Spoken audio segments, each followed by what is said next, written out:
سامعین سے گزارش کی جاتی ہے کہ ہمارے دونوں چینلز کے پلیٹ فارم سے جتنی بھی آڈیو بکس کی ریکارڈنگ کمپلیٹ ہو چکی ہے اسے خود بھی سنیں اور زیادہ سے زیادہ شیئر کرنے کی کوشش کریں، اور ہمارے سوشل میڈیا پلیٹ فارم کے لنکس ڈسکرپشن میں دیے گئے ہیں۔ ہمیں سبسکرائب اور فالو ضرور کریں تاکہ آپ کو ضروری اپڈیٹس ملتے رہیں، اور ہماری ٹیم کی فنانشیل سپورٹ کے لیے پیٹریون کی لنک ضرور چیک کریں۔ جزاک اللہ۔ بسم اللہ الرحمن الرحیم۔ ابلیکا، صدیوں کے سکوت میں لپٹی ایک حسین داستان۔ مصنف اسلم راہی MA۔ ایپیسوڈ 40۔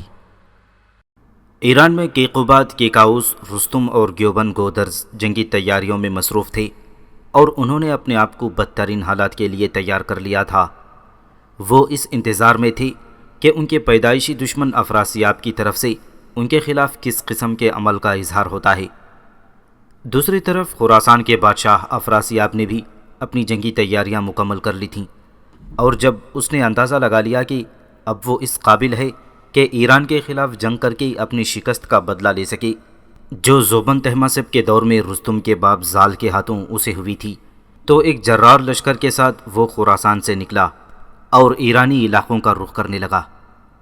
کیقوباد کے جاسوس بھی اسے افراسیاب کی ان ساری تیاریوں اور نقل و حرکت سے متعلق اطلاعات فراہم کر رہے تھے، لہٰذا افراسیاب کو سبق سکھانے کے لیے وہ بھی حرکت میں آ گیا۔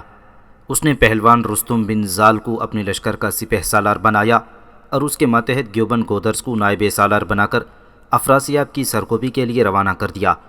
اس طرح ایران و خراسان کے افق پر ایک نئی جنگ کے رنگ رونما ہونے لگے تھے۔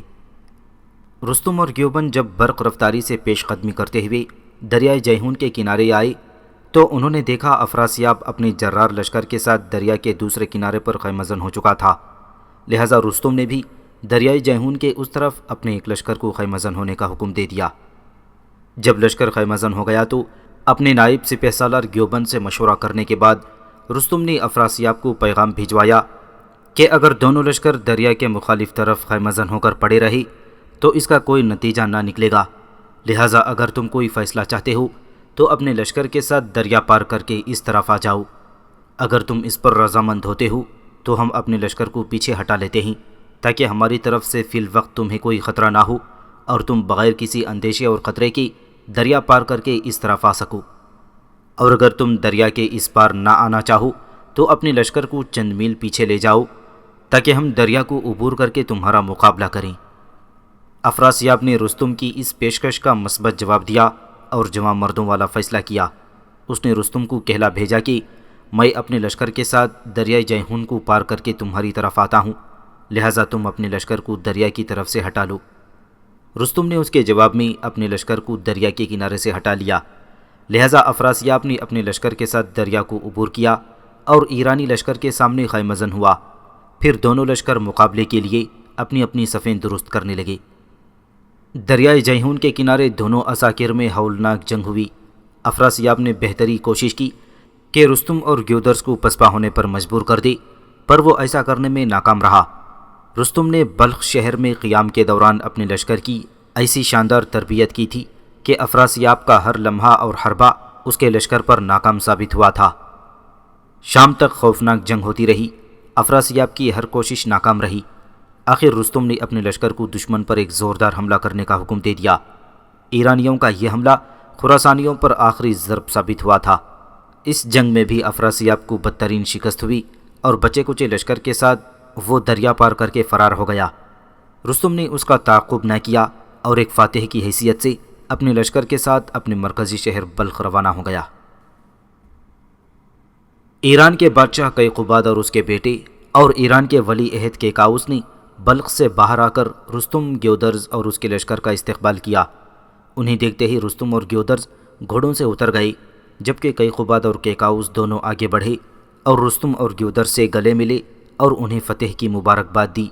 پھر کیقوباد، کیکاؤس، رستم اور گیودرز اور دوسرے اکابرین سلطنت آگے آگے چلنے لگے اور لشکر ان کے پیچھے پیچھے شہر کی طرف آ رہا تھا۔ اس موقع پر کیقوباد نے رستم سے پوچھا، اے رستم، اب جب کہ تم نے افراسیاب کو ذلت آمیز شکست دے دی ہے تو میں چاہتا ہوں کہ تم اپنی رہائش مستقل طور پر بلخ میں ہی رکھو، یوں تم میرے نزدیک اور قربت میں رہو گے۔ رستم نے کیقباد کی پیشکش کے جواب میں وضاحت کرتے ہوئے کہا، اے بادشاہ، میں اس پیشکش پر آپ کا ممنون ہوں، پر میں واپس اپنے گھر سیستان لوٹ جانا چاہتا ہوں۔ ضرورت پڑنے پر جب بھی آپ مجھے طلب کریں گے میں آپ اور وطن کی خدمت کے لیے حاضر ہو جایا کروں گا، بالکل ایسے ہی جیسے زوبن تہماسب کے دور حکومت میں میرا باپ زال سیستان سے اگبتانہ چلا آتا تھا۔ پر میں اپنی مستقل رہائش سیستان میں ہی رکھوں گا، اس لیے کہ میرا باپ ابھی زندہ ہے اور گھنٹیا کا مریض ہے، چلنے پھرنے میں دقت اور تکلیف محسوس کرتا ہے، لہٰذا میرا اس کے پاس وہاں رہنا بے حد ضروری ہے۔ پھر ان دنوں آپ کو کسی طرف سے کوئی خطرہ بھی نہیں ہے، لہٰذا میں چند دن یہاں بلخ میں قیام کرنے کے بعد سیستان روانہ ہو جاؤں گا۔ میرا باپ زال ہر روز سیستان سے باہر نکل کر میری واپسی کا انتظار کرتا رہے گا۔ کیقباد نے بات کا رخ بدلتے ہوئے کہا، اے رستم، اگر تمہارا یہی فیصلہ ہے تو میں تمہیں ایسا کرنے سے روک نہیں سکتا۔ اصل میں تمہیں بلخ میں مستقل سکونت اختیار کرنے کا جو میں نے تمہیں مشورہ دیا ہے، اس کی ایک وجہ یہ بھی ہے کہ میرا پوتا اور میرے بیٹے کیکاؤس کا بیٹا سیاؤش اب سیانہ ہو گیا ہے اور عمر کے اس حصے میں ہے کہ جب اس کی جنگی تربیت شروع ہو جانی چاہیے۔ تمہیں یہاں روکنے کا یہ مقصد بھی تھا کہ سیاؤس کی جنگی تربیت تمہیں سونپی جائے تاکہ وہ آنے والے دنوں میں ایران کا بہترین دفاع کر سکے، لہٰذا اس کی بہترین جنگی تربیت ہونی چاہیے تاکہ اپنی دور حکومت میں وہ اس قابل ہو جائے کہ خود لشکروں کی سپہ سالاری کر کے دشمنوں پر قابو پا سکے۔ اور اے رستم، میں دیکھتا ہوں کہ سیاؤش کے لیے تم سے بڑھ کر کوئی اچھا استاد مجھے نہیں مل سکتا۔ کیقباد کی گفتگو سن کر رستم کی گردن جھک گئی اور وہ گہری سوچوں اور تفکرات میں ڈوب گیا۔ کیقباد یہ دیکھ کر اسے مخاطب کرتے ہوئے بولا، اے رستم، اس معاملے میں تم اس قدر فکر مند اور پریشان نہ ہو، میری اس خواہش کا ایک متبادل حل بھی ہے، بشرطے کہ تم اسے پسند کرو، اور میری اس دوسری پیشکش سے میری اور تمہاری دونوں ہی کی خواہشیں پوری ہو سکتی ہیں، یعنی تم سیستان میں بھی رہ سکتے ہو اور تمہاری زیر نگرانی سیاؤش کی جنگی تربیت بھی ہو سکتی ہے۔ رستم نے چونک کر کیقباد کی طرف دیکھا اور امید افزا لہجے میں پوچھا، اگر اس پیشکش سے آپ کی مراد یہ ہے کہ میں آپ کے پوتے سیاؤش کو اپنے ہمراہ سیستان لے جاؤں اور وہاں اپنے ساتھ رکھ کر اس کی جنگی تربیت کروں تو اے بادشاہ، یہ اس مسئلے کا بہترین حل ہے اور میں اسے قبول کرتا ہوں۔ کیقباد اپنی خوشی کا اظہار کرتے ہوئے کہنے لگا، تم صحیح سمجھے ہو رستم، میں یہی چاہتا ہوں، میں یہ بھی چاہتا ہوں کہ سیاؤش تمہارے پاس ہی پل بڑھ کر جوان ہو اور بالکل تم جیسا توانا اور طاقتور بنے، اور یہ کہ تم اسے اس وقت میرے سامنے لاؤ جب یہ تمہارے زیر سایہ جنگی تربیت حاصل کرنے کے بعد ایک تنومند اور خوبصورت جوان بن چکا ہو۔ میں چاہتا ہوں کہ سیاؤش اپنے باپ کے کاؤس کی طرح میرا اور اپنے باپ کا طاقتور ترین بازو بن کر میرے سامنے آئے، تاکہ میں اپنے بیٹے کی طرف سے مطمئن اور پرسکون ہو سکوں کہ میرے بعد یہ دونوں باپ بیٹا حکمرانوں کی حیثیت سے کامیاب اور کامران ثابت ہوں گے۔ رستم نے بھی جواب میں مسرت آمیز لہجے میں کہا، اے بادشاہ، میں بطیب خاطر آپ کی اس پیشکش کو قبول کرتا ہوں۔ میں چند دن یہاں قیام کرنے کے بعد جب سیستان کی طرف روانہ ہوں گا تو سیاؤش کو ساتھ لے جاؤں گا۔ آپ مطمئن اور بے فکر رہیں، میں سیاؤش کو ایسا جوان اور جنگجو بنا کر آپ کے سامنے پیش کروں گا کہ آپ اس پر رشک کرنے لگیں گے۔ کیقباد نے رستم سے کہا، اے رستم، اس فتح کی خوشی میں تمہیں جو انعام ملے گا وہ تو ایک گراں قدر رقم پر مشتمل ہوگا ہی، پر اس کے علاوہ تمہیں اس قدر نقدی فراہم کی جائے گی جو 4 جوانوں کی عمر بھر کی جنگی تربیت کے لیے کافی ہو۔ رستم نے کوئی جواب نہ دیا، محض مسکرا کر رہ گیا۔ پھر وہ سب خاموشی رہے کیونکہ اب وہ شہر میں داخل ہونے لگے تھے۔ رستم نے اس فتح کے بعد چند یوم تک بلخ میں قیام کیا، اس کے بعد وہ کیقباد کے پوتے سیاؤش کو ساتھ لے کر سیستان کی طرف کوچ کر گیا۔ تاریخ ایران جلد اول میں ہے کہ سیاؤش 20 برس تک رستم کے زیر تربیت رہا تھا۔ ایک روز پارٹا شہر میں یوناف افسان کے گھر میں داخل ہوا۔ افسان اپنے ذاتی کمرے میں اکیلا ہی بیٹھا تھا۔ یوناف اندر آیا اور افسان سے اس نے کہا، اے میرے بزرگ، میں آج یہاں سے رخصت ہو رہا ہوں۔ افسان نے غور سے اس کی طرف دیکھا اور دکھ سے پوچھا، کیا یہاں تمہیں کسی نے دکھ دیا ہے جو تم یہاں سے رخصت ہو رہے ہو؟ یوناف نے کہا، اے میرے بزرگ، میں آپ سے پہلے ہی بتا چکا ہوں کہ میں ایک خانہ بدوش کی سی زندگی بسر کر رہا ہوں اور میری زندگی کو کہیں قرار نہیں ہے۔ آپ نے جو علوم مجھے سکھائے ہیں ان کے لیے میں آپ کا بے حد ممنون ہوں۔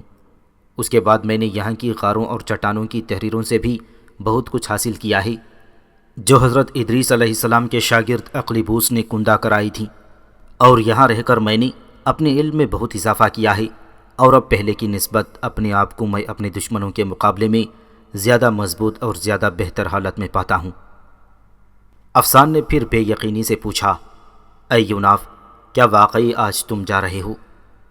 یوناف سنجیدگی سے بولا، آج نہیں بلکہ ابھی میں آپ سے مل کر یہاں سے کوچ کر رہا ہوں۔ افسان نے بے چینی سے پوچھا، کہاں جاؤ گے؟ لاپرواہی سے یوناف نے جواب دیا، اللہ کی زمین بہت وسیع ہے، کہیں بھی جا رہوں گا۔ افسان نے اپنی تسلی کی خاطر پھر پوچھا، یہاں سے نکلنے کے بعد تم کدھر کا رخ کرو گے؟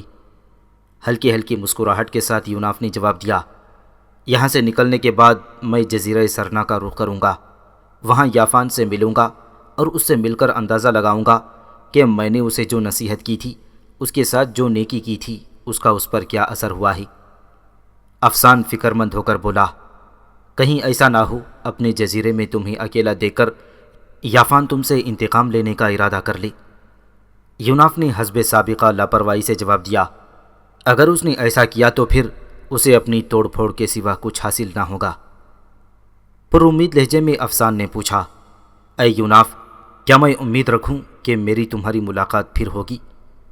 یوناف نے اسے ڈھارس اور تسلی دیتے ہوئے کہا، اے بزرگ افسان، گو انسانی زندگی امیدوں سے ہی بھری ہوئی ہے، پھر میں بھی آپ کو غلط تاثر نہ دوں گا، اس لیے کہ جب میں ایک بار کسی سے بچھڑتا ہوں تو بہت کم اسے دوبارہ ملتا ہوں۔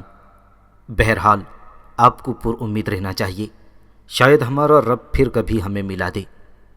اس کے ساتھ ہی اس نے ہاتھ مصافحے کے لیے آگے بڑھا دیا۔ مجھے اب اجازت دیں، میں رخصت ہوتا ہوں۔ مصافحہ کرنے کے بجائے افسان اس سے گلے ملا، پھر یوناف اس کے گھر سے نکل گیا۔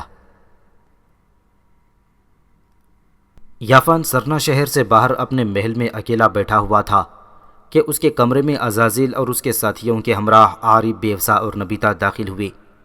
یافان نے اپنی جگہ سے اٹھ کر ان کا استقبال کیا، ان سب کو اپنے سامنے بٹھایا۔ عزازیل وغیرہ کے آنے سے یافان کی نیلی دھند سمٹ کر یافان کی پشت پر چلی گئی تھی۔ یافان نے عزازیل کی طرف دیکھتے ہوئے پوچھا، اے محترم عزازیل، آپ اپنے ساتھیوں کے ساتھ کس طرف سے آئے ہیں؟ عزازیل نے کہا، عارب، بیوسا اور نبیتا تو کنانیوں کے شہر ٹائر میں مقیم تھے، جبکہ میں مصر میں تھا۔ وہاں ان دنوں میں ایک انتہائی اہم کام سر انجام دے رہا ہوں، بس تمہیں اور تمہارے اس جزیرے نما شہر کو دیکھنے کو جی چاہ رہا تھا، سو میں ان کو لے کر ادھر آ گیا۔ یافان نے خوش طبعی سے کہا، میں آپ کو اپنے شہر میں خوش آمدید کہتا ہوں، پر اے عزازیل، آپ نے مصر میں کیا مصروفیت اختیار کر لی ہے؟ عزازیل نے انکشاف کرنے کے انداز میں کہا، سنو میرے عزیز، مصر کے شہر ممفس میں اس وقت 2 بچے پرورش پا رہے ہیں، ایک حضرت موسیٰ بن عمران جو آگے چل کر رسول بننے والے ہیں اور بنی اسرائیل کو اس غلامی سے نجات دلانے والے ہوں گے، اور ان کی پرورش مصر کا فرعون کر رہا ہے۔ دوسرا بچہ موسیٰ بن ظفر ہے جس کی تربیت جبرائیل کر رہا ہے، اور یہ بچہ ایک غار میں بند ہے۔ اس کی ماں نے اسے قتل ہونے سے بچانے کے لیے وہاں بند رکھا ہے، کیونکہ خود فرعون رامسیس نے بنی اسرائیل کے بچوں کا قتل عام شروع کر رکھا ہے۔ اس غار میں جبرائیل کے جانے کے بعد میں داخل ہوتا ہوں اور موسیٰ بن ظفر کی پرورش اور تربیت کرتا ہوں۔ ایک روز اسی موسیٰ بن ظفر کو استعمال کر کے میں بنی اسرائیل میں پھوٹ اور شرک کی وبا پیدا کروں گا۔ یافان نے موضوع بدلتے ہوئے بات چھیڑی، کیا آپ کی ملاقات کبھی اپنے پرانے رفیق اور رقیب یوناف سے نہیں ہوئی؟ عزازیل فخریہ انداز میں بولا، وہ کچھ عرصہ پہلے تو دجون شہر میں تھا، وہاں اس نے ایک عمارت خرید لی تھی جہاں وہ لوگوں کو وحدانیت کی تبلیغ کرنے کے علاوہ مسافروں اور غریب الوطن لوگوں کو مفت رہائش مہیا کرتا تھا، پر میں نے اپنے ساتھی ثبر کو اس کے پیچھے لگا دیا۔ ثبر نے وہاں پجاریوں اور سرائے کے مالکوں کو اس کے خلاف کر دیا اور انہوں نے اپنے بادشاہ سے اس کی شکایت کر دی، لہٰذا بادشاہ نے اسے دجون شہر سے نکال دیا۔ اب وہ نہ جانے کہاں ہے۔ یافان نے مسکراتے ہوئے انکشاف کیا، میری یوناف سے ملاقات ہوئی تھی۔ عزازیل نے چونک کر پوچھا، کب، کہاں اور کیسے؟ جواب میں یافان نے افسان کے گھر میں یوناف سے اپنی ملاقات کی ساری تفصیل کہہ دی۔ یافان کی گفتگو سن کر عارف بھڑک اٹھا اور جواب طلبی کے انداز میں اس نے یافان سے پوچھا، کیا تم نے واقعی یوناف سے وعدہ کر لیا ہے کہ آئندہ تم اس کے خلاف ہماری حمایت نہ کرو گے؟ یافان نے لاپرواہی سے کہا، ہاں، میں نے اس سے وعدہ کر لیا ہے۔ غصے میں عارف اپنی جگہ پر اٹھ کھڑا ہوا اور غراتے ہوئے اس نے کہا، تو پھر اے یافان، سن رکھو کہ یوناف کے ساتھ ساتھ ہم تمہارے خلاف بھی حرکت میں آ جائیں گے اور تمہیں ایک ایسے روگ میں ڈال دیں گے جس سے چھٹکارا تمہارے لیے مشکل ہو جائے گا۔ عارف کے اس گستاخانہ لہجے پر یافان زخمی سام کی طرح بل کھا کر اٹھ کھڑا ہوا، پھر اس نے اپنے چہرے سے نقاب ہٹا دیا۔ اس کی آنکھوں میں شعلے یوں بھڑکنے لگے جیسے ابھی عارف کی طرف لپک پڑیں گے۔ اس کے ساتھ ہی نیلی دھند کی قوتیں ہیولوں کی صورت اختیار کرتے ہوئے عارف کی طرف دیکھ کر بری طرح غرانے لگی تھیں۔ ماحول میں وحشت اور بھیانک پن پیدا ہو گیا تھا۔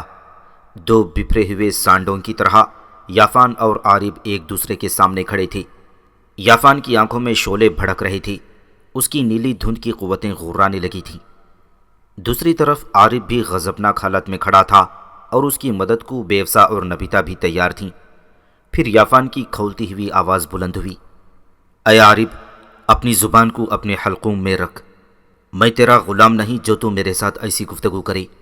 رہی تیری یہ دھمکی کہ تو مجھے کسی روگ میں ڈال دے گا، تو سن رکھ، میں پہلے ہی زندگی کے ایک ایسے روگ میں مبتلا ہوں، اور تو دیکھتا ہے کہ میں ہڈیوں کے ڈھانچے کی صورت میں پہلے ہی ایک فوق البشر زندگی بسر کر رہا ہوں۔ میرے لیے اس سے بڑھ کر اور کیا روگ ہوگا؟ پر اے عارف، یہ بھی سن رکھ، جب میں تجھ پر وارد ہوں گا تو تیری حالت بھی قابل رحم بنا کر رکھ دوں گا۔ میں تجھے آخری بار تنبیہ کرتا ہوں کہ میرے منہ لگنے کی کوشش نہ کرنا، ورنہ میرے ہاتھوں تو ایسی زک اٹھائے گا کہ اپنی زندگی کو بوجھ تصور کرنے لگے گا۔ عارف جواب میں کچھ کہنا چاہتا تھا کہ عزازیل حرکت میں آیا اور نہایت نرم اور ٹھنڈے لہجے میں اس نے یافان کو مخاطب کر کے کہا، اے یافان، تم ہمارے بھائی ہو اور آپس میں لڑتے اچھے نہیں لگتے۔ تم نے درست کہا ہے کہ تم عارف کے دبیل نہیں ہو۔ ہم تم سے یہ نہیں کہتے کہ تم یوناف کے خلاف ہمارا ساتھ دو۔ اگر تم اپنے وعدے کے پابند رہنا چاہتے ہو تو ہمیں تمہاری غیر جانبداری پر کوئی اعتراض نہ ہوگا، لیکن اے یافان، میں ایک بات ضرور کہوں گا کہ کیا میں امید رکھوں کہ تم عارف کے خلاف یوناف کا ساتھ بھی نہ دو گے؟ میں چاہتا ہوں تم ہمارے اور یوناف کے جھگڑے سے دور رہو اور ہمارے تعلقات تمہارے ساتھ خوشگوار رہیں۔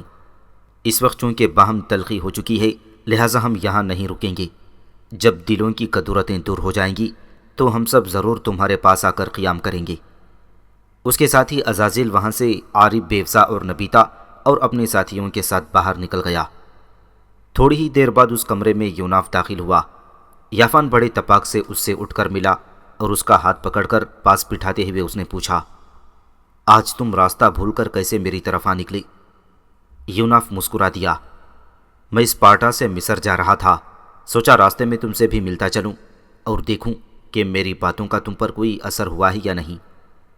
یافان انکشاف کرنے کے انداز میں بولا، اگر تھوڑی دیر قبل یہاں آ جاتی تو عزازیل، عارف، بیوسا اور نبیتا سے بھی تمہاری ملاقات ہو جاتی، وہ ابھی ابھی یہاں سے گئے ہیں۔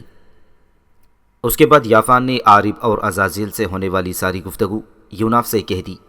یہ سب سنتے ہی یوناف اٹھ کھڑا ہوا اور بولا، جو کچھ جاننے کے لیے میں اسپارٹا سے نکلا تھا وہ میں جان گیا ہوں۔ اے یافان، تمہارا غیر جانبدار رہنا ہی بہتر ہے۔ اب تم مجھے اپنا دوست پاؤ گے، دشمن نہیں۔ یافان کچھ کہنا چاہتا تھا کہ یوناف وہاں سے چلا گیا۔ یافان کے جزیرے سے نکل کر یوناف مصر میں نمودار ہوا۔ وہاں اس نے دریائے نیل کے کنارے اپنی مر جانے والی بیوی شوتار کا محل خرید لیا اور وہاں پر رہائش اختیار کر لی۔ موسیٰ بن عمران علیہ السلام اپنے بھائی ہارون علیہ السلام کے ساتھ اپنی والدہ یوقابد اور بہن مریم بنت عمران کی نگرانی میں شاہی اخراجات پر پرورش پاتے ہوئے اب کافی بڑے ہو گئے تھے۔ دوسری طرف موسیٰ بن ظفر بھی غار کے اندر جبرائیل کے ہاتھوں پرورش پاتا رہا اور اس کے ساتھ ہی ساتھ عزازیل بھی اس کی تربیت میں مصروف رہا۔ اسی دوران موسیٰ بن ظفر کے ماں باپ فوت ہو گئے۔ ایک روز عزازیل غار میں آیا اور اس نے موسیٰ بن ظفر سے پوچھا، اے ابن ظفر، کیا تو جانتا ہے کہ میں کون ہوں اور تیرا میرا کیا رشتہ ہے؟ ابن ظفر نے بڑی انکساری سے جواب دیا، اے عزازیل، آپ میری پرورش کرتے رہے ہیں، آپ میری خبرگیری اور نگہبانی کرنے والے ہیں، لہٰذا میرا اور آپ کا رشتہ ایسا ہی ہے جیسا ایک مربی و احسان شناس اور ایک محسن و ممنون کا ہوتا ہے، اس لحاظ سے آپ میرے آقا اور مالک ہیں۔ عزازیل نے پوچھا، اگر میں تم سے تمہارے بھلے کی بات کہوں تو کیا تم مانو گے؟ ابن ظفر نے قدر شناسوں کے سے انداز میں کہا، اگر اس میں میرا بھلا نہ بھی ہو تو میں اسے ضرور مانوں گا۔ عزازیل نے اپنا دایاں ہاتھ بلند کیا اور غار کے اندر بنی ہوئی بڑے بڑے پتھروں کی دیوار ہٹ کر گر گئی۔ اس کے ساتھ ہی اس کی آواز بلند ہوئی، اے ابن ظفر، میرے ساتھ غار سے باہر چلو۔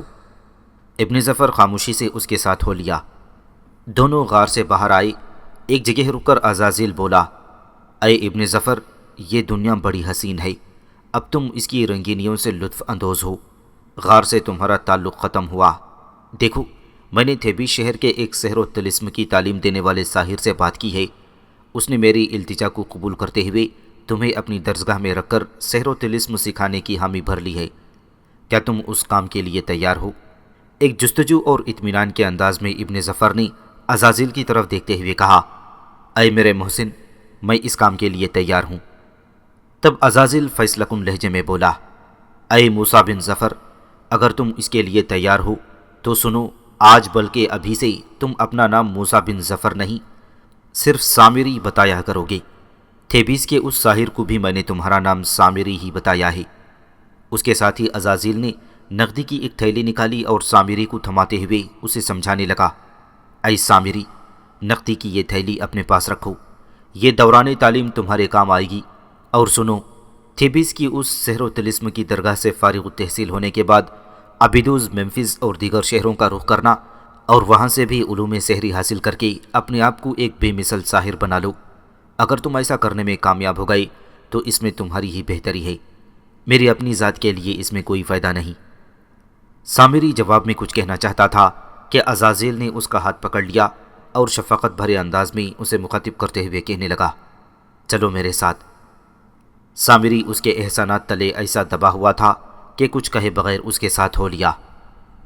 عزازیل سامری کو لے کر تھیبیس کی ایک بہت بڑی اور قدیم عمارت میں داخل ہوا۔ ابھی وہ چند ہی قدم آگے بڑھے تھے کہ اندر کی طرف سے ایک ادھیڑ عمر بوڑھا اس طرف آیا۔ اسے دیکھتے ہی عزازیل نے مسکرا کر اسے مخاطب کیا، اے میرے بزرگ، یہ ہے سامری جسے میں آپ کے اس مکتب میں سحر کی تعلیم کے لیے آپ کے پاس چھوڑنا چاہتا ہوں۔ یہ یہیں رہے گا، اس کی رہائش کے لیے میں مناسب رقم پہلے ہی آپ کو ادا کر چکا ہوں۔ بوڑھے نے سامری کا ہاتھ تھام لیا اور کہا، اب تم مطمئن ہو کر جاؤ، ایک روز تم دیکھنا کہ اس جوان کو ہم سحر فسوں میں تمہاری خواہش کے مطابق بے مثل بنا دیں گے۔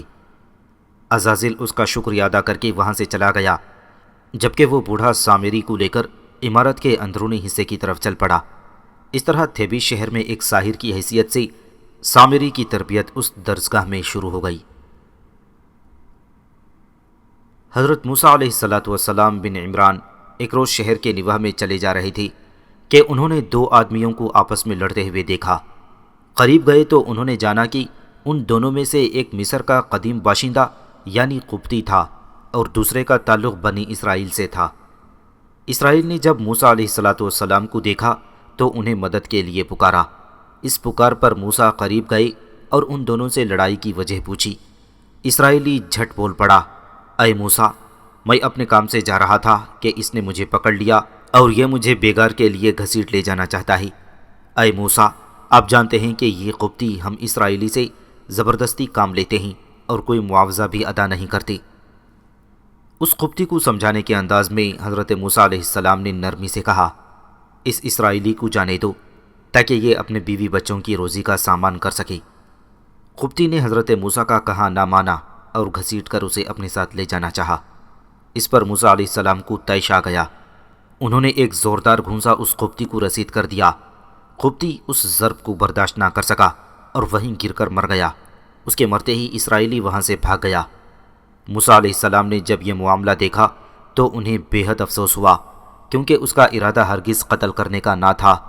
آپ نے ندامت و شرمندگی سے اپنے آپ سے کہا، بلا شبہ یہ کار ابلیس ہے، وہی انسان کو ایسی غلط راہ پر ڈالتا ہے۔ پھر آپ خدا کے حضور اس نادانستگی میں سرزد ہونے والے واقعے پر مغفرت کی خواستگار ہوئے۔ اللہ تعالیٰ نے ان کی غلطی کو معاف فرمایا اور مغفرت کی بشارت سے نوازا۔ بہرحال آپ وہاں سے ہٹ گئے۔ ادھر تھوڑی ہی دیر بعد جب قبطیوں کا وہاں سے گزر ہوا تو انہوں نے ایک قبطی کو وہاں مرا ہوا پایا۔ اس پر وہ لوگ بڑے برا فروختہ ہوئے اور ایک وفد کی صورت میں فرعون رامسیس کے پاس آئے۔ فرعون اس وقت اپنے بیٹے مفتاح اور اپنے وزیر حامان کے ساتھ بیٹھا ہوا محو گفتگو تھا۔ اس قبطی وفد نے رامسیس سے مطالبہ کیا کہ یہ قتل ضرور اسرائیلیوں میں سے کسی نے کیا ہے، لہٰذا اسرائیلیوں سے اس کا انتقام لیا جائے۔ انہوں نے یہ بھی مطالبہ کیا کہ اس مطالبے میں اسرائیلیوں کو قطعاً کوئی ڈھیل نہ دی جائے۔ رامسیس نے اس معاملے کو احسن طریقے سے نمٹانے کی خاطر لوگوں کو سمجھایا کہ مرنے والے کے قاتل کو مع شہادت کے پیش کرو، کیونکہ میں اگرچہ بادشاہ تمہارا ہی ہوں، مگر اس میں کسی طور مناسب نہیں کہ بغیر ثبوت اور شہادت کے کسی سے انتقام لیا جائے۔ تم لوگ اس کے قاتل کو تلاش کرو اور ثبوت مہیا کرو، میں ضرور اس سے تمہارا انتقام لوں گا۔ فرعون کا جواب سن کر قبطیوں کا وفد وہاں سے چلا گیا اور اس کے ارکان نے قاتل کا سراغ لگانے کی خاطر تھیبیس شہر کے گلی کوچوں میں اپنے آدمیوں کو مقرر کر دیا تاکہ وہ گھوم پھر کر قاتل کا سراغ لگائیں، مگر رات گئے تک قاتل کا سراغ لگانے میں کامیاب نہ ہوئے۔ اتفاق سے اگلے روز جب حضرت موسیٰ علیہ السلام اپنے گھر سے نکلے تو انہوں نے پھر اس اسرائیلی کو دیکھا کہ وہ ایک دوسرے قبطی سے جھگڑ رہا تھا۔ موسیٰ علیہ السلام کو دیکھتے ہی پھر اس اسرائیلی نے انہیں مدد کے لیے پکارا۔ موسیٰ علیہ السلام نے دیکھا کہ قبطی غالب تھا اور اسرائیلی مغلوب۔ یہ دیکھ کر موسیٰ علیہ السلام نے دوہری ناگواری محسوس کی۔ ایک طرف قبطی کا ظلم تھا اور دوسری طرف اسرائیلی کا شور و غوغا، اور گزشتہ دن کے تلخ واقعے کی یاد کی جھنجھلاہٹ میں انہوں نے ایک ہاتھ قبطی کو باز رکھنے کے لیے بڑھایا اور دوسرے سے اسرائیلی کو پکڑ کر جھڑکتے ہوئے پوچھا، بلا شبہ تو کھلا گمراہ ہے اور خواہ جھگڑا مول لے کر فریاد کرتا رہتا ہے۔ تو جھگڑالو آدمی ہے، تو نے کل بھی جھگڑا کیا اور آج بھی کر رہا ہے، یقیناً تو ہی ظالم ہے۔ اس اسرائیلی نے موسیٰ علیہ السلام کو جب اپنے متعلق تلخ و ناگوار الفاظ کہتے سنا تو سمجھا کہ شاید موسیٰ علیہ السلام اسے مارنے کے لیے ہاتھ اٹھانے والے ہیں، لہٰذا شرارت آمیز انداز میں چلا چلا کر کہنے لگا، کیا تو چاہتا ہے کہ جس طرح تو نے کل ایک قبطی کو مار ڈالا ایسے ہی آج مجھے بھی مار ڈالے گا؟ یہ گفتگو ہونے کے بعد وہ قبطی وہاں سے بھاگ گیا، اسرائیلی بھی فرار ہو گیا، موسیٰ علیہ السلام بھی وہاں سے ہٹ گئی۔ اس قبطی نے یہ خبر جا کر اس وفد کو کر دی جو گزشتہ روز فرعون کے پاس گیا تھا کہ قتل ہونے والے قبطی کے قاتل موسیٰ علیہ السلام ہیں۔ قبطیوں کا وفد فوراً فرعون کے پاس آیا اور ساری حقیقت اسے بتا دی۔ فرعون نے اپنے جلاد کو طلب کیا، پھر اس کے ساتھ کچھ محافظ بھی کر دیے اور انہیں حکم دیا کہ وہ حضرت موسیٰ کو گرفتار کر کے اس کے سامنے پیش کریں۔ یہ خبر ملکہ آسیہ کو بھی ہو گئی، لہٰذا انہوں نے فوراً اپنا ایک قاصد موسیٰ علیہ السلام کی طرف روانہ کیا اور انہیں کہلوا بھیجا کہ فوراً مصری سرزمین سے نکل کر کسی اور طرف چلے جائیں، ورنہ فرعون انہیں قتل کرا دے گا۔ موسیٰ علیہ السلام جب گھر واپس آئے تو اسرائیلی کے قتل کا انکشاف کر دینے والی حرکت کی وجہ سے کچھ ملول اور پریشان تھے۔ اس وقت گھر میں ان کے والدین، بہن مریم، بھائی ہارون اور آپ کے بہترین اور قابل اعتماد دوست یوشع بھی موجود تھے۔ یوشع نے موسیٰ علیہ السلام سے پوچھا، میں دیکھتا ہوں آپ کچھ پریشان ہیں، کیا وجہ ہے؟ یوشع بن نون گو عمر میں موسیٰ علیہ السلام سے کافی چھوٹے تھے، پر نہایت دانشمند اور موسیٰ سے بے حد محبت کرنے والے تھے۔ یوشع کے سوال کے جواب میں حضرت موسیٰ نے قبطی کے اپنے ہاتھوں قتل ہونے کا واقعہ تفصیل سے سنا ڈالا۔ موسیٰ علیہ السلام سے یہ واقعہ سن کر تمام گھر والے پریشان ہو گئے۔ ابھی وہ موسیٰ کو اس کے لیے کوئی مشورہ دینے کے بارے میں سوچ ہی رہی تھی کہ ملکہ آسیہ کا قاصد آن پہنچا۔ سامنے آتے ہی اس نے بغیر تمہید کے موسیٰ علیہ السلام کو مخاطب کر کے کہا، اے موسیٰ، آپ فوراً یہاں سے نکل کر کسی اور سرزمین کی طرف چلے جائیں۔ گزشتہ روز جس قبطی کا قتل ہوا تھا اس سے متعلق فرعون کو خبر کر دی گئی تھی کہ وہ آپ ہی کے ہاتھوں ہوا تھا، لہٰذا اس نے جلاد کو چند محافظوں کے ساتھ آپ کی طرف روانہ کیا ہے کہ آپ کو گرفتار کر کے اس کے سامنے پیش کیا جائے۔ اگر ایسا ہو گیا تو رامسیس فرعون آپ کو زندہ نہ چھوڑے گا، اس لیے کہ اس کے دربار میں بہت سے لوگ ہیں جو ہمہ وقت اسے آپ کے خلاف بھڑکاتے رہتے ہیں، لہٰذا ملکہ نے پیغام بھیجا ہے کہ آپ یہاں سے کسی اور سرزمین کی طرف چلے جائیں، اسی میں آپ کی بہتری اور عافیت ہے۔ سب گھر والوں نے بھی موسیٰ علیہ السلام کو یہی مشورہ دیا کہ وہ وہاں سے بھاگ جائیں، ورنہ ان کے مارے جانے کا اندیشہ ہے۔ اس پر موسیٰ علیہ السلام اسی وقت گھر سے نکل کھڑے ہوئے اور مصر سے نکل کر آپ نے مدین کی طرف جانے کا ارادہ کر لیا۔ مدین جانے کا فیصلہ آپ نے اس لیے کیا تھا کہ اہل مدین سے آپ کی قرابت داری تھی، اور وہ اس طرح کہ حضرت موسیٰ علیہ السلام اسحاق بن ابراہیم کی اولاد سے تھے، جبکہ مدین والے اسحاق کے بھائی مدین بن ابراہیم کی اولاد سے تھے۔ موسیٰ کے ساتھ کوئی رفیق و رہنما نہ تھا، نہ ہی کوئی زاد راہ ہمراہ تھا۔ جلدی میں گھر سے برہنہ پاہی نکل پڑے تھے۔ مصر سے مدین کی طرف سفر کے دوران اب درختوں کے پتے کھا کر گزارا کرتے رہے، پھر سفر کی طوالت کے علاوہ برہنہ پا ہونے کی وجہ سے تلووں کی کھال تک اڑ گئی تھی۔ بہرحال اس قسم پرسی کی حالت میں جب آپ ارض مدین میں داخل ہوئے اور اس قوم کے مرکزی شہر مدین کے نواح میں آئے تو دیکھا کہ وہاں ایک کنواں تھا اور کنویں کے قریب پانی کا حوض بنا ہوا تھا، اور اس پر چرواہوں اور گڈریوں کی خوب بھیڑ لگی ہوئی تھی۔ کئی چرواہے مل کر کنویں کے اندر سے پانی سے بھرے بہت بڑے اور وزنی ڈول کو کھینچ کر حوض میں پانی ڈالتے ہوئے اپنے اپنے ریوڑ کے جانوروں کو پلا رہے تھے۔ ان چرواہوں سے ذرا ہٹ کر 2 لڑکیاں کھڑی تھیں اور اپنی بھیڑ بکریوں کو پانی کی طرف جانے سے روک رہی تھیں۔ حضرت موسیٰ علیہ السلام سمجھ گئے کہ یہاں بھی وہی کچھ ہو رہا ہے جو دنیا کی ظالم قوتوں نے مظلوموں اور کمزوروں کے ساتھ طریقہ اختیار کر رکھا ہے۔ آپ کو اندازہ ہو گیا کہ دونوں لڑکیاں کمزور اور ضعیف گھرانے سے تعلق رکھتی ہیں۔ جبھی وہ اس انتظار میں کھڑی ہیں کہ قوی اور سرکش جب اپنے جانوروں کو سیراب کر چکیں تو وہ حوض کے اندر کا بچا کچا پانی اپنے جانوروں کو پلا سکیں۔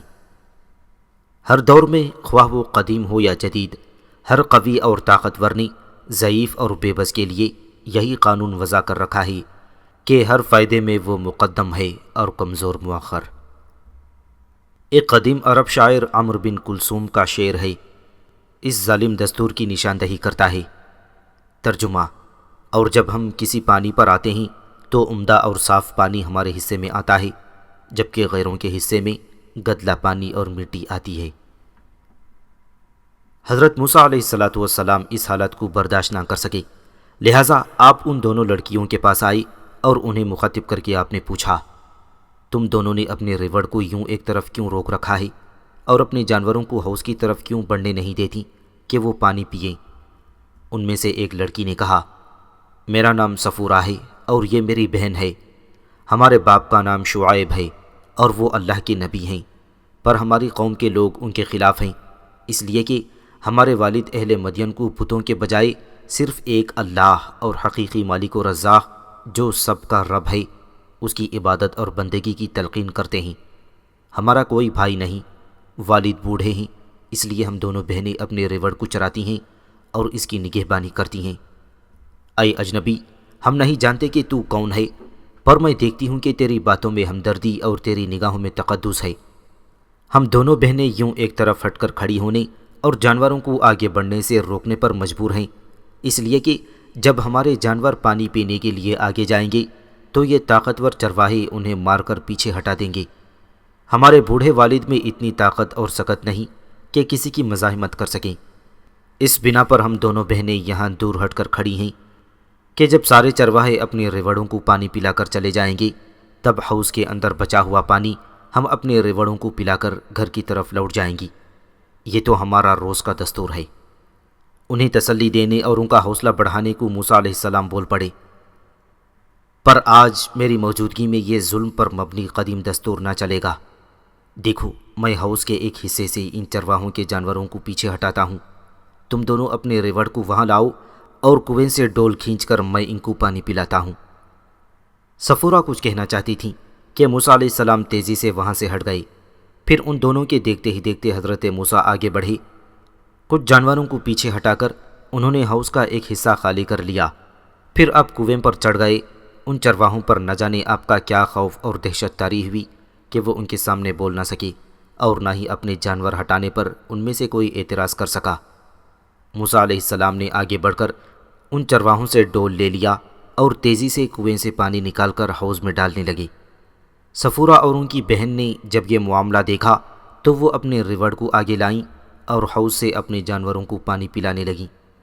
جب ان کا پورا ریوڑ پانی پی کر پیچھے ہٹ گیا تو موسیٰ علیہ السلام نے ڈول ان چرواہوں کو تھما دیا جن سے انہوں نے لیا تھا۔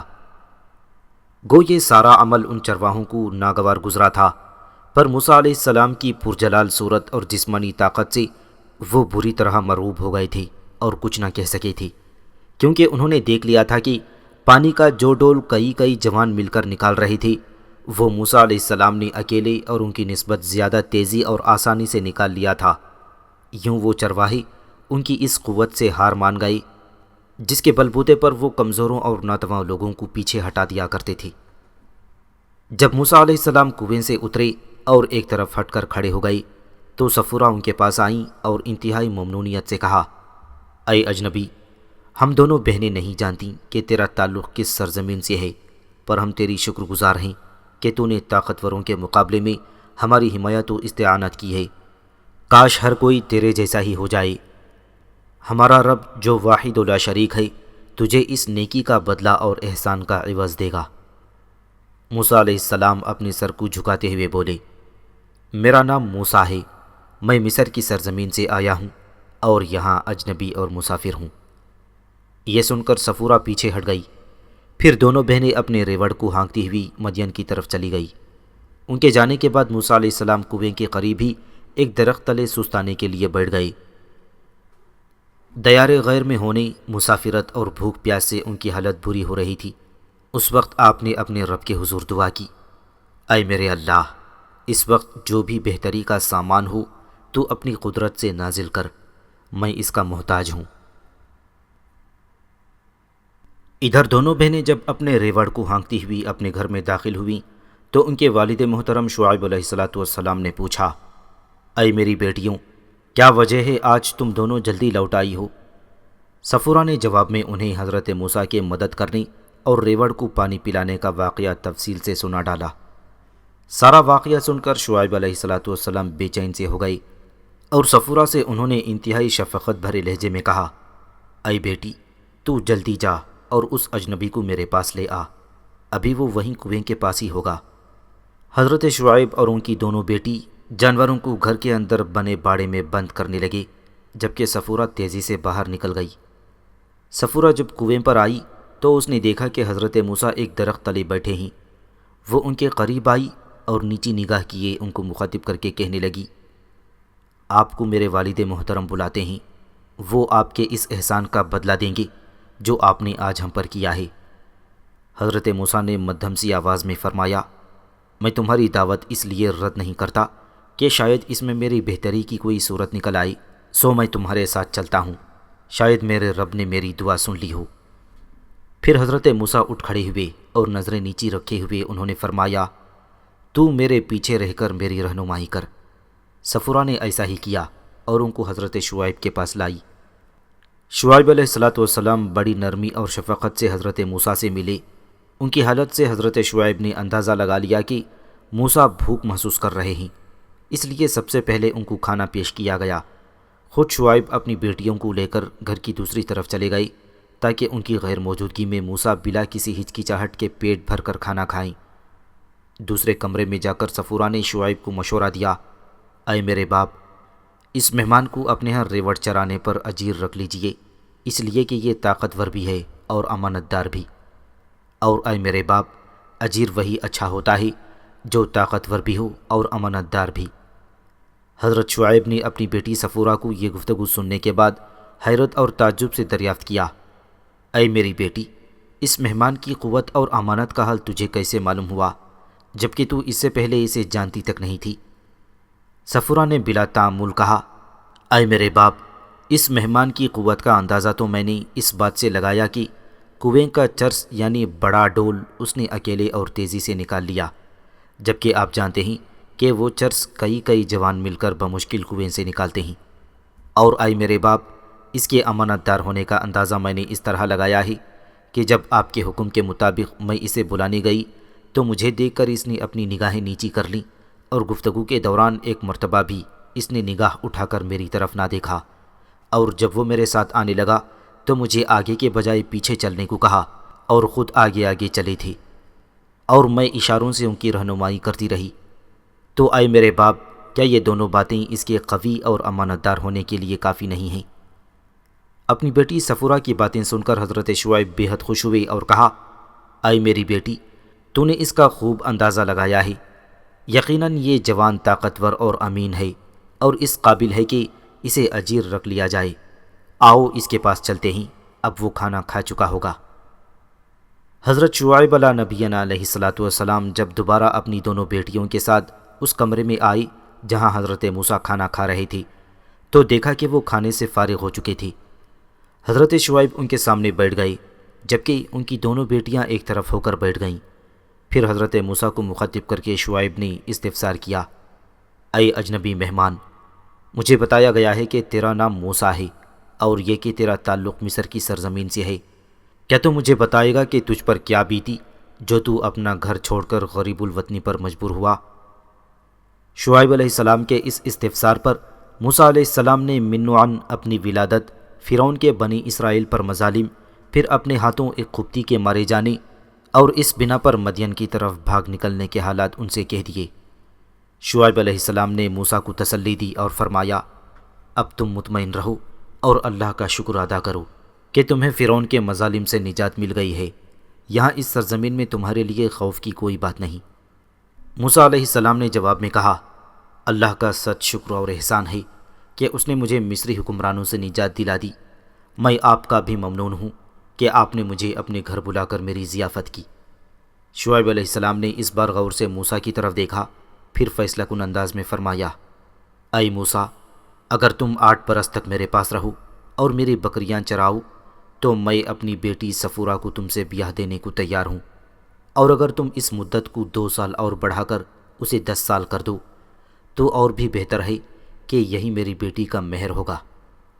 موسیٰ علیہ السلام نے یہ شرط قبول کر لی اور جواب میں فرمایا، آپ یہ میری خوشی اور رضامندی پر چھوڑ دیں کہ ان دونوں مدتوں میں سے میں جسے چاہوں پورا کر دوں۔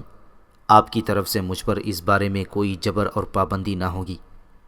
موسیٰ علیہ السلام کی اس قبولیت اور طرفین کی رضامندی کے بعد حضرت شعیب علیہ الصلاۃ والسلام نے اس مدت کو حق مہر قرار دے کر موسیٰ علیہ السلام سے صفورہ کی شادی کر دی، اور یوں موسیٰ مدین سے شعیب کے پاس پرسکون زندگی بسر کرنے لگے۔ ہتھیوں کے بادشاہ شپلیولیماش ایک عظیم اور جرار لشکر کے ساتھ اپنے مرکزی شہر ختوشاش سے نکلا۔ اس کا مقصد متانیوں کی سلطنت، بابل میں کاسا قوم کی حکومت اور لارسا کے علاوہ اس کے گرد و نواح کے وسیع علاقوں پر ایلیا ایلوم کو اپنا نشانہ بنانا تھا۔ اس نے اپنے بیٹے کاوک کو اپنے مرکزی شہر ختوشاش میں ہی چھوڑ دیا تھا تاکہ اس کی غیر حاضری میں وہ سلطنت کے نظم و نسق پر حاکم رہے، جبکہ اپنے دوسرے بیٹے لومازن اور اپنی حسین اور نوجوان بیٹی دلوکس کو اپنے ساتھ لشکر میں رکھا۔ شپ نے اپنے لشکر کو 3 حصوں میں تقسیم کر رکھا تھا۔ ایک حصہ اس کے اپنے پاس تھا، دوسرا حصہ اس کے بیٹے لومازن کی کمانداری میں، اور تیسرا اس کی بیٹی دلوکس کے ماتحت۔ اپنے اس جرار لشکر کے ساتھ شپ طوفانی انداز میں متانی سلطنت کی طرف بڑھا۔ اس کا ارادہ تھا کہ پہلے متانیوں کو زیر کر لے، پھر بابل کو فتح کرے اور آخر میں ایلیا ایلوم پر کاری ضرب لگا کر اس کے علاقوں پر قبضہ کر لے۔ متانیوں کے بادشاہ کو بھی ہتھیوں کے اس لشکر کے متعلق اطلاعات مل چکی تھیں، لہٰذا اس نے اپنی سرحدوں پر شپ اور اس کے لشکر کا مقابلہ کیا، لیکن متانیوں کی بدقسمتی کہ انہیں شکست ہوئی، پھر ان کے قدم کہیں بھی نہ جمنے پائے، یہاں تک کہ ہتھیوں نے ان کو پے در پے شکستیں دے کر ان کے مرکزی شہر اشوکافی پر قبضہ کر لیا۔ اس طرح ہتھیوں نے متانیوں پر پوری طرح غلبہ پانے کے بعد ان کے علاقوں کو اپنے قبضے میں کر لیا تھا۔ متانیوں کو اپنا مطیع و فرما بردار بنانے کے بعد شپ نے اپنے ایک سردار کی کمانداری میں اپنے لشکر میں سے چند دستے متانیوں کے مرکزی شہر میں چھوڑ دیے تاکہ وہ وہاں کا نظم و نسق سنبھال سکیں، اور خود شپ اپنے لشکر کے ساتھ بابل کی طرف کوچ کر گیا۔ بابلیوں کو بھی ہتھیوں کی اس پیش قدمی کی خبر تھی، لہٰذا انہوں نے اپنے سالار اعلیٰ ہزال کو ہتھیوں کی سرکوبی کے لیے روانہ کر دیا۔ ہزال بابلی فوج کا سپہ سالار ہونے کے علاوہ بابل کی حکمران کاسو قوم کے سرکردہ سرداروں میں سے تھا۔ ذاتی طور پر انتہائی شجاع اور بہترین جنگجو تھا۔ اس نے ہتھیوں کو بابل شہر سے بہت دور ہی روک دینے کا فیصلہ کر لیا تھا۔ اس مقصد کے لیے اس نے ایک جرار لشکر ساتھ لیا اور بابل شہر سے نکل کر ہتھیوں کی سرکوبی کے لیے آگے بڑھا۔ یہاں شپ نے اپنی روایتی عیاری سے کام لیا۔ ہزال ابھی دور ہی تھا کہ اس نے اپنے لشکر کو فوراً 3 کے بجائے 2 حصوں میں تقسیم کر لیا۔ ایک حصہ اس نے اپنے بیٹے لومازن کی کمانداری میں دیا اور اسے ہدایت کر دی کہ وہ ہزال کا مقابلہ کرے، اور خود اپنی حسین بیٹی دلوکس کو ساتھ لے کر ایک دوسرا راستہ اختیار کرتے ہوئے بابل کی طرف بڑھا۔ لومازن نے بھی یہاں بہترین جنگی بصیرت کا مظاہرہ کیا۔ جب اس کا باپ اور بہن آدھے لشکر کے ساتھ اس سے علیحدہ ہو گئی تو اس نے اپنے حصے کی آدھے لشکر کو ایک جگہ روک دیا اور وہاں اپنا پڑاؤ مضبوط کر لیا۔ اس نے اپنے تیر اندازوں کے لیے زمین کے اندر گڑھے کھدوائے تاکہ ان کے اندر تیر انداز محفوظ رہ کر ہزال کے لشکریوں پر تیر اندازی کر سکیں۔ جب ہزال کا لشکر لومازن کے سامنے آیا تو لومازن نے جنگ کرنے میں پہل نہ کی۔ دراصل لومازن اس جنگ کو طول نہ دینا چاہتا تھا تاکہ اس کے باپ اور بہن کو بابل پر قبضہ کرنے کا موقع مل جائے، اور اس کے بعد دونوں باپ بیٹی اس کی مدد کے لیے بھی آ سکتے تھے۔ ہزال نے جب دیکھا کہ ہتی قوم فی الفور اس کے ساتھ جنگ کرنے کا ارادہ نہیں رکھتے تو اس نے اسے غنیمت جانا۔ لومازن کے سامنے اس نے پڑاؤ کر لیا۔ 2 دن اپنے لشکر کو آرام اور جنگی تیاری کے لیے دیے اور تیسرے دن اس نے جنگ کی ابتدا کر دی۔ لومازن اپنے قاعدے کے مطابق کام کر رہا تھا۔ جنگ کی رفتار دھیمی رکھ کر وہ جنگ کو طول دے رہا تھا۔ اس طرح یہ جنگ کئی روز ہوتی رہی مگر کوئی فیصلہ نہ ہو سکا۔ اس دوران پلیولیماش کا بیٹا شپ پلیولیماش اور اس کی پوتی دلوکز نے بابل شہر پر جا حملہ کیا۔ ہزال اور اس کے لشکر کے جانے کے بعد وہاں مختصر سی حفاظتی فوج رہ گئی تھی۔ رات کے وقت ہتی فوجی سیڑھیاں پھینک کر شہر کی فصیل پر چڑھ گئے اور پھر ایک مختصر سی جنگ کے بعد ہتھیوں نے بابل کی حفاظتی فوج کو تحت کر دیا اور شہر پر شپ کا قبضہ ہو گیا۔ بابل فتح کرنے کے بعد شپ تیزی سے حرکت میں آیا۔ اس نے دلوکس کو بابل کا حاکم مقرر کیا اور اپنے لشکر کے 2 حصے کر کے ایک حصہ اپنے ساتھ لے کر لومازن کی مدد کے لیے روانہ ہو گیا جو ہزال کے ساتھ مصروف جنگ تھا، اور دوسرا حصہ دلوکس کی کمان میں چھوڑ گیا۔ ادھر لومازن اور ہزال آپس میں برسر پیکار تھی کہ شپ نے پشت سے ہزال پر حملہ کر دیا۔ لومازن کو جب خبر ہوئی کہ اس کے باپ نے دشمن پر عقب سے حملہ کر دیا ہے تو اس نے بھی اپنے لشکر کو پوری قوت کے ساتھ حملہ کرنے کا حکم دے دیا۔ اب بابلی لشکر سامنے اور پیچھے دونوں سمتوں سے تیز اور جان لیوا حملوں کے دباؤ کا شکار ہو گیا تھا۔ ہزال نے بہتری کوشش کی کہ اپنے لشکر کو مناسب طور پر منظم کر کے دشمن کو پسپا کر کے رکھ دے، لیکن اسے ناکامی ہوئی۔ تھوڑی ہی دیر بعد ہزال اپنے تباہ شدہ لشکر کے ساتھ بابل کی طرف بھاگ نکلا، جبکہ شپ اور لومازن اس کے تعاقب میں تھے۔ ہزال اپنے لشکر کے ساتھ بھاگتا ہوا بابل شہر کے قریب آیا تو اسے اطلاع ہوئی کہ اس کی غیر موجودگی میں شپ اسے فتح کر چکا ہے اور اب وہاں دلوکس حکمران ہے۔ اس تکلیف دہ انکشاف پر ہزال فکر مند ہوا، پر اس نے حوصلہ نہ ہارا۔ اپنے لشکر کے ساتھ وہ راستہ بدل گیا۔ شپ اور لومازن نے اس کا تعاقب ترک کر دیا، لہٰذا وہ اپنے لشکر کے ساتھ کوہستان زاگروس میں جا گھسا۔ چونکہ کاسو قوم کا اصل مسکن کوہستان زاگروس کا یہی سلسلہ تھا، لہٰذا یہاں آ کر ہزال کاسو قوم کے افراد کو اپنے لشکر میں شامل کرنے لگا۔ دن رات کی محنت اور جان فشانی سے وہ اپنی فوج کی نفری میں تیزی سے اضافہ کرتا جا رہا تھا۔ دوسری طرف شپ نے دلوکس کو بابل شہر میں رہنے دیا تاکہ وہ وہاں کا نظم و نسق درست کر سکی، اور وہ خود اپنے بیٹے لوزمان کے ساتھ بابل کے نواحی علاقوں کو مطیع و فرما بردار بنانے کی مہم پر نکل پڑا۔ اس کے بعد دونوں باپ بیٹے نے اپنے متحدہ لشکر کے ساتھ لارسا میں موجود ایلیا ایلوم کا رخ کیا۔ ایلیا ایلوم نے لارسا سے باہر نکل کر ہتھیوں کا مقابلہ کیا، لیکن شپ کے لشکر کی نسبت اس کی تعداد بہت تھوڑی تھی، لہٰذا وہ ہتھیوں کے سامنے زیادہ دیر نہ جم سکا اور بالآخر اسی جنگ میں ہتھیوں کے ہاتھوں مارا گیا۔ ہتھیوں نے ایلا ایلوم کے لشکر کو تہس نہس کر کے رکھ دیا اور لارسا شہر کے نواحی علاقوں پر بھی قبضہ کر لیا۔ شپ نے چند ہفتے بابل میں قیام کیا۔ اس کے بعد وہ اپنی بیٹی دلوکس کو بابل اور لارسا کی ساری مفتوحہ سرزمینوں کا حاکم بنانے کے بعد متانیوں کے شہر اشوکافی میں داخل ہوا۔ یہاں بھی اس نے چند ہفتے قیام کیا اور یہاں کے نظم و نسق کو اپنی پسند کے مطابق ڈھالا۔ پھر اپنے بیٹے لوزمان کو وہاں کا حکمران بنا کر اپنے مرکزی شہر ختوشاش کی طرف کوچ کر گیا۔ اس طرح ہاتھی قوم اناتولیا کے میدانوں سے نکل کر ارض شام کے علاوہ دجلہ و فرات کے 2 آبا پر بھی چھا گئی تھی۔ اب متانی، آشوری، کاسو، بابل، آموری وغیرہ ان کے مطیع و فرما بردار تھی۔ اس طرح ہتھیوں نے اپنی تاریخ کا بہترین عروج حاصل کر لیا تھا اور بڑی بڑی اقوام کو اپنا مطیع بنا کر اقوام عالم میں اپنے لیے ایک بہترین مقام حاصل کر لیا تھا۔